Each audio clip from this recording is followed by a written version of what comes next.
You know what was not on my 2026 bingo card, guys? Hearing liar, liar, pants on fire in a Senate Judiciary Committee hearing. You're Sheriff of Durham County. Yes, sir. Durham, North Carolina. Beautiful parish. Or we call our counties parishes. Beautiful county. Is it at least part of your job to protect the public? Yes, it is. Okay. You believe that vetting people at the border is racist, do you not? I'm sorry?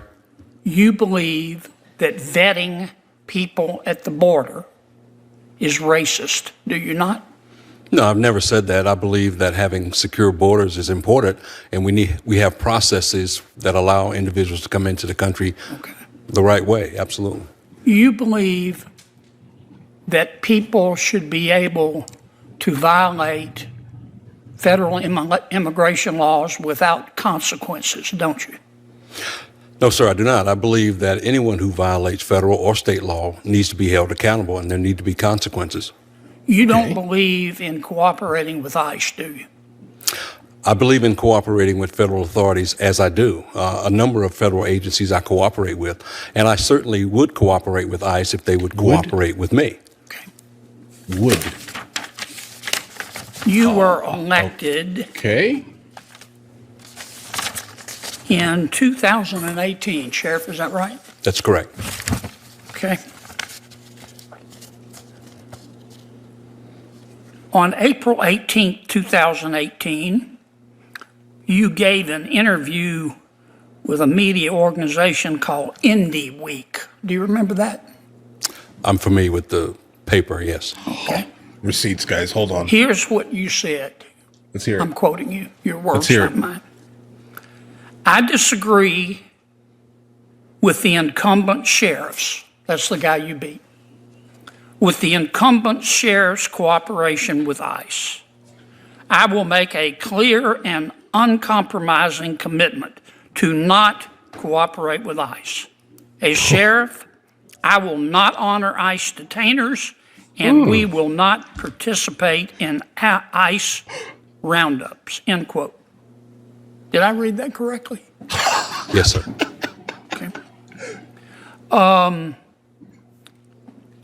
In April of last year, you spoke to a group of ICE employees. Do you remember that? Not particularly, no. Okay, well, there was an article Of course not. in a media organization, a media entity called the Assembly. Are you familiar with them? Do you remember? I've heard of the Assembly, yes. Yeah, do you remember giving them an interview?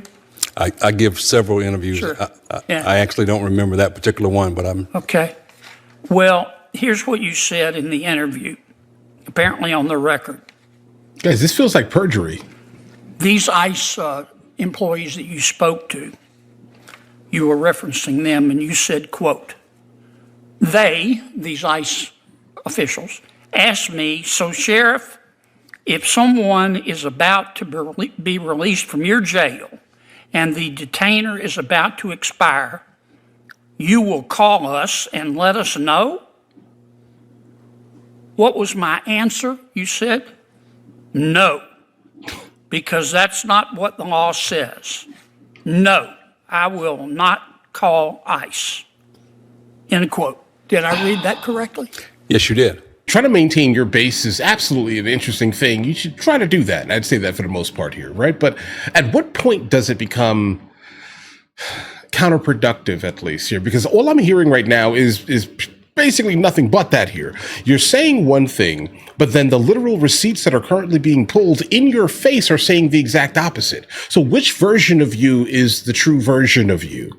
And, sir, Senator, that was before the new law, which is now House Bill 318, which requires me to make that second phone call. Right. Yeah. Prior to that, it was not state law, which I follow and all my deputies follow. Sure. And so now we do make that second phone call. Okay. But ICE agents are notified whenever someone is entered into my process, into my jail. Do you need some water? Because I think your pants are on fire. What? Do you remember? Liar, liar? a gentleman by the name of Carlos Heriberto Mendoza Martinez. Probably Not right, not. officer, no. Okay? Probably not. Sheriff, you should. Okay. He was in our country illegally from Mexico. He was in a street gang. Back in Mexico, he was convicted of manslaughter. And he was in your jail.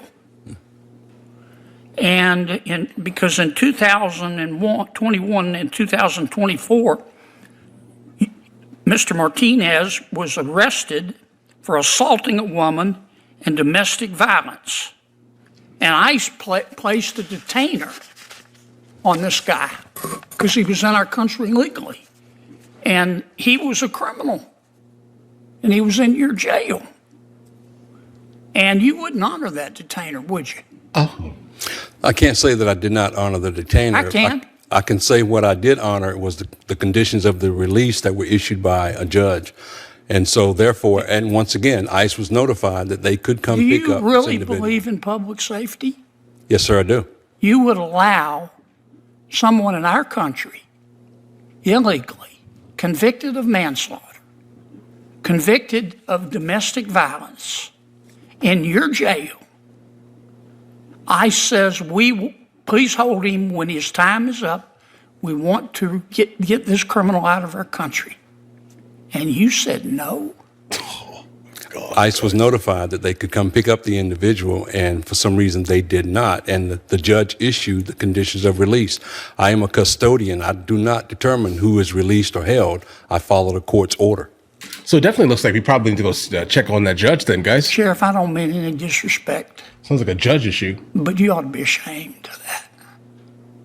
How can you possibly be for public safety if you hate our immigration laws so much that you would let a convicted murderer back on the street? Do you really hate immigration laws that much?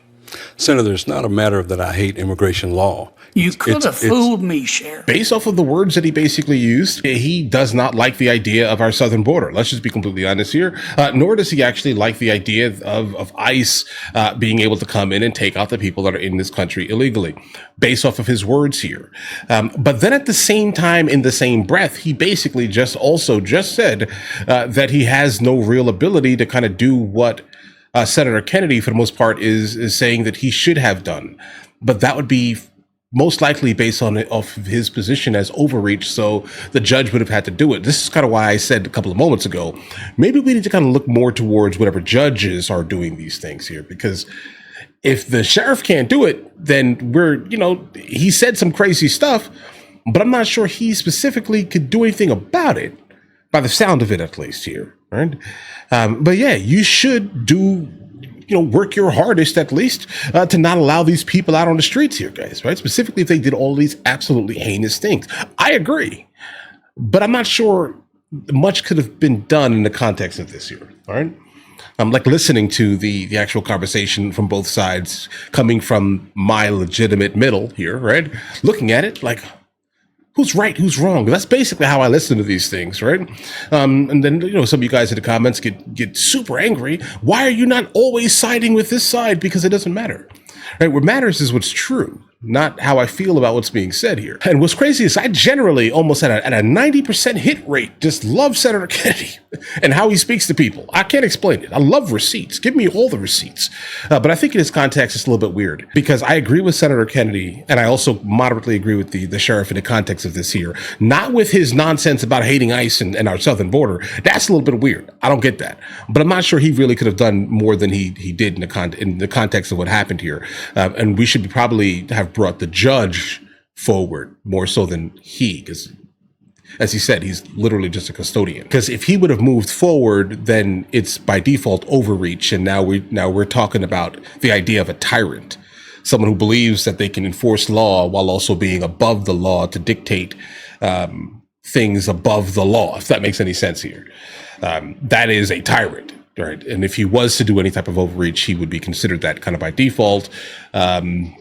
So the person who we need to probably have a conversation with is a judge, right? And this happened on a couple of days ago. So, guys, where's the judge at? Bring him up, her up, them up. It's probably a them. Who knows, guys? I have no idea. I'm here. But listen, you guys all have an absolutely amazing day. If there is any more to the story, we definitely will follow it. I definitely would hope that the judge is brought up so we can kind of get better insight into why exactly the judge specifically did it.